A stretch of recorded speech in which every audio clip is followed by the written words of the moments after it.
भदौरिया जी। अनुराग भदौरिया जी, कोई ये सवाल नहीं उठाएगा कि क्या नेताओं को मणिपुर जाना चाहिए या नहीं।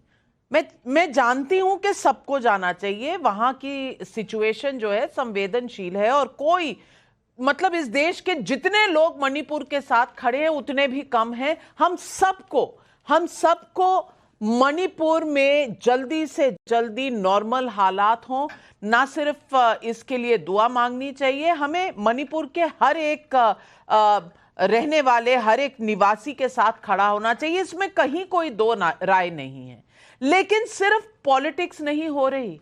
क्योंकि अगर आप हाथरस जाते हैं, क्योंकि वो बीजेपी रूल्ड है, तो वहां पर बाबा के बारे में एक लफ्ज नहीं कहते, एक शब्द नहीं।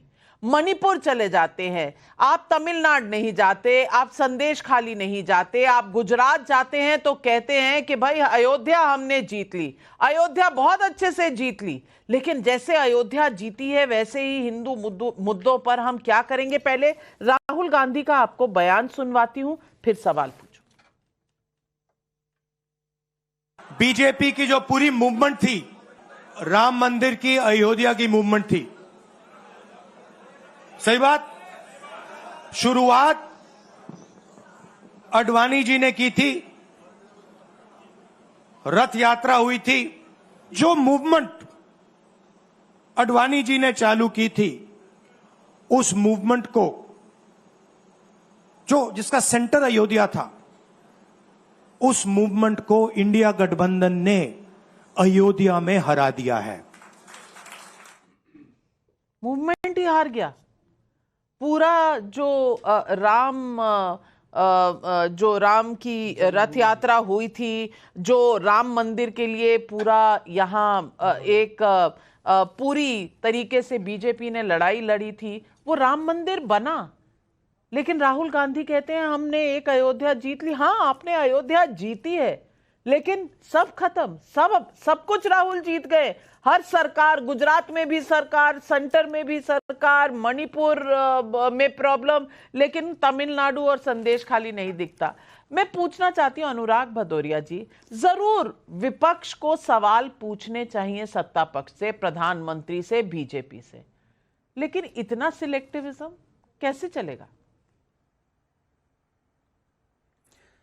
देखिए नाविका जी, मैं हर उस व्यक्ति को मंद बुद्धि का बालक बोलूंगा जो विपक्ष की कार्यशैली पे, विपक्ष, जनता ने हमें विपक्ष में चुना है, और अगर हम जनता की मदद के लिए खड़े होते हैं, जनता का जो उसका दर्द बांटते हैं और उसको अगर राजनीति कहते हैं, तो मुझे लगता है कि वो लोग वाकई मंद बुद्धि के बालक होंगे।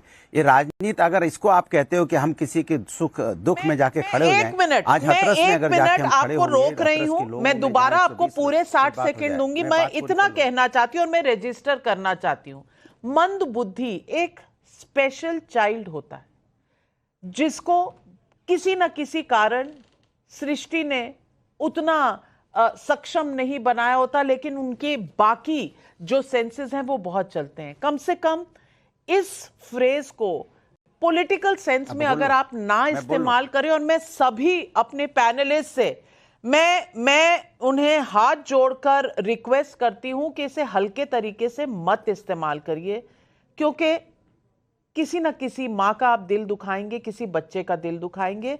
हम अपनी पॉलिटिक्स को पॉलिटिक्स तक सीमित रखें। मेरी बस इतनी सी रिक्वेस्ट है आपको। मैं 60 सेकंड फिर से दोबारा से देती हूं अनुराग भदौरिया जी।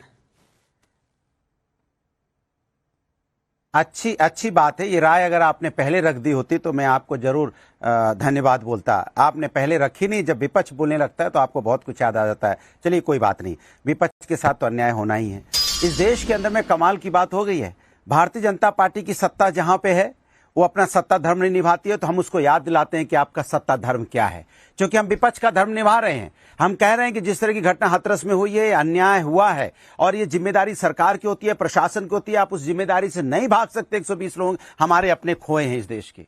अगर मणिपुर में इतनी बड़ी घटनाएं हुई हैं तो ये अपने लोग हैं। हम सत्ता पक्ष को याद दिलाते हैं ये गलत हुआ, क्योंकि हम विपक्ष की जिम्मेदारी बाखूबी से निभा रहे हैं। हम जनता के साथ खड़े हैं। अगर पर्चा लीक होता है तो हम कहते हैं पर्चा लीक हो रहा है, 24 लाख बच्चों के भविष्य के साथ खिलवाड़ हुआ है, उनका भविष्य अंधेरे में, 1 करोड़ परिवार इससे प्रभावित हैं। अगर इसको भारतीय जनता पार्टी राजनीति कहती है तो मैं मानता हूं ये राजनीति है। अगर जनता की आवाज उठाना राजनीति है, अगर जनता का दुख दर्द बांटना राजनीति है, अगर किसानों का दुख दर्द बांटना राजनीति है, छात्रों का दुख दर्द बांटना राजनीति है, महिलाओं की तकलीफ में उनके साथ खड़ा होना, अगर उनके दुख दर्द को बांटना राजनीति है, तो मैं मानता हूं ये राजनीति है। कमाल की भारतीय जनता पार्टी है।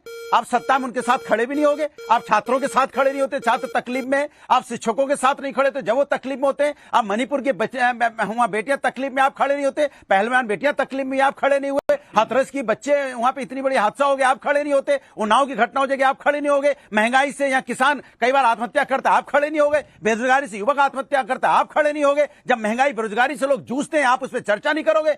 अगर हम आवाज उठाएंगे तो आप कह रहे हो राजनीति है। कमाल की बात है भाई।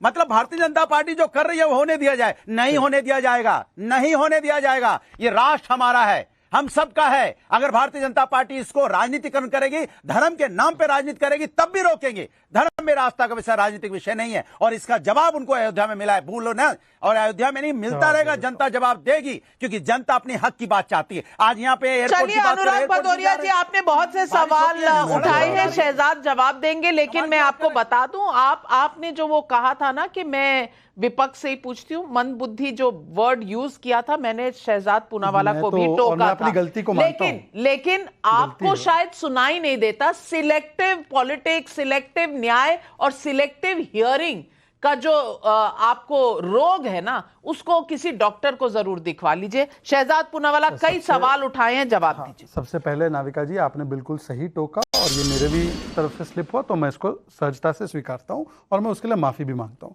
देखिए, हाथरस में अन्याय हुआ, ये सुनकर मुझे बड़ा अच्छा लगा कि कम से कम स्वीकारा। हाथरस कोई एक आध हादसा नहीं था, जैसे रामगोपाल यादव ने कहा। अच्छी बात है, सुधार टीवी पर शुरू हो गई है। फिर कहते हैं कि देखिए, किसानों की बात करिए, आत्महत्या हो रही है। तेलंगाना में किसान ने आत्महत्या की कैमरे पे, उस पर कोई चर्चा नहीं। अभी मूंग के किसानों को 1 रुपया एमएसपी का नहीं दिया गया है, सब एमएसपी के नीचे खरीद पंजाब में हुई है, उस पर एक चर्चा नहीं है। केरला में एमएसपी नहीं, उस पर एक चर्चा नहीं है।